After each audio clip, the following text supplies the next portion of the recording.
Barack Obama's entire cabinet came from an email from Citigroup. Okay, so people trying to say that somehow corruption started on January 20th, 2017, are fooling themselves, and that's what I'm fighting against. Yes, on my you show. are, and you're one of the only people that are doing that. You're one of the only people that are online that you're not obligated to shill for the left. You're not doing it. But everybody else seems to be. I don't mean everybody else. If you're one of the people that are not, like, fuck you, Joe Rogan. There's just a handful of people who are not, Joe. There's so few. There's so few that are calling out people in the Democratic Party for what really is going on. Like, I was infuriated when people that I knew that I was friends with were trying to tell me that Hillary Clinton was a good choice. And that's the same choice. I'm like, look, I don't know if she's murdered people, but I know that I worry that she's murdered people. That's a real. I really wonder. Like this Seth Rich shit. I know. First of all, just leave. You don't even need to go there. You know, there's so many other things. There's so many other things that we know for a fact. The Clinton Foundation, for instance. So. The Iraq War. I'm old enough, Joe, to remember when being for the Iraq War was a disqualifier in a Democratic primary. That's where I'm from. That's why she lost to Barack Obama the first goddamn time she ran. Right. And all of a sudden, we're supposed to now. People like Joy Behar says that was a long time ago. Forget about it. Why don't you go tell that to a soldier's, to a mother who's got a dead soldier? Why don't you go tell them that just died in an illegal war? Why don't you go tell that to a couple 100,000 Iraqis who are dead? Get over it. It was a long time ago. You fuck. Yeah. Anyway, so I remember when also, the Bill Clinton was no friend to the working man. In fact, he was the starting of the demise of this country.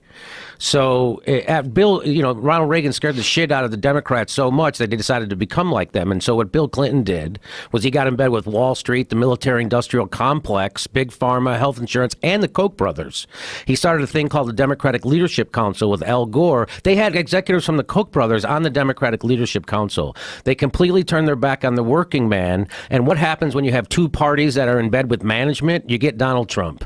And that's exactly what happened. They gutted welfare. At the same time, they exploded the prison population, called black kids super predators. At the same time, they did NAFTA.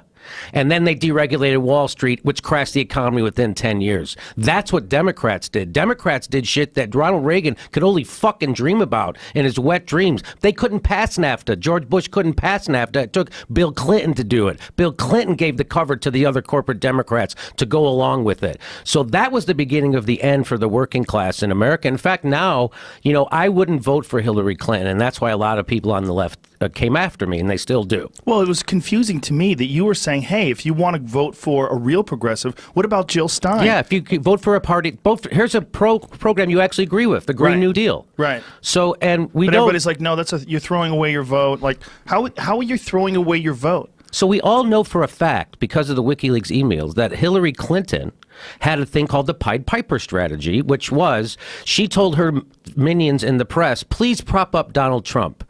Prop him up. Why did she want Donald Trump to be propped up? Because she wanted to run against Donald Trump, because she knew that she was so repulsive to most of the country. She needed someone who was more repulsive than her. Turns out that was a bad calculation. It was a terrible calculation. So that's called the Pied Piper strategy. And everybody, that's why you turn on Chris Hayes and he would show Donald Trump's empty podium for an hour instead of a Bernie Sanders. And then he wags his finger at people with no money and no power for not voting for a corporatist warmonger like Hillary Clinton, who just, why do you think the people in Michigan wouldn't vote for Hillary Clinton? Maybe because she put half of them in fucking prison? Because she passed NAFTA and Barack Obama was trying to sell TPP at the top of his lungs at the same time she was trying to get working people to vote for her? They know what the fuck was going on. And that's why half the country doesn't vote. But you're going to wag your finger at the people who actually do vote, who come out and vote their conscience, and they don't fucking prop up evil. You know what the voting for lesser of two evil gets you? Donald fucking Trump.